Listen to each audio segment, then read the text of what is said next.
Hello friends. In this video, I will show a step-by-step process to repair a torn 50 rupee note using favicol and a hot iron. First, clean the note pieces. Carefully, remove any dust or dirt from the torn note. Align the two torn pieces properly, matching edges and serial numbers. Then, apply favicol.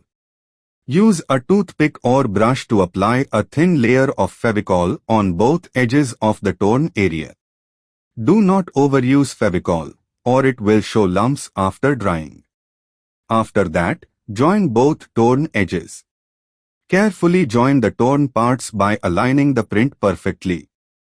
Gently press with your fingers. You can place a small plastic sheet on both sides of the note to keep glue from spreading. And let this dry for 2 to 3 minutes, and press this with the heavy weight. Let it dry slightly so the favicol becomes tacky and not too wet. When it gets a bit dry, then iron on low heat. Set your iron to low heat on silk wool setting, remember no steam.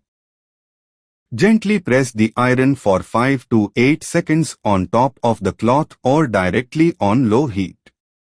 Do not rub or move the iron, just press gently and slowly. Repeat for the other side. Let it cool. After ironing, let the note rest under a heavy book for 10 to 15 minutes to flatten and seal it. For final touch, check if the glue has sealed the tear. If needed, apply a tiny bit more glue and repeat the ironing once more. Here are some important tips before fixing torn notes. Always iron with a cloth barrier, never directly on the note. Do not use high heat, it may damage the note. Thank you for watching. Please like and share this video.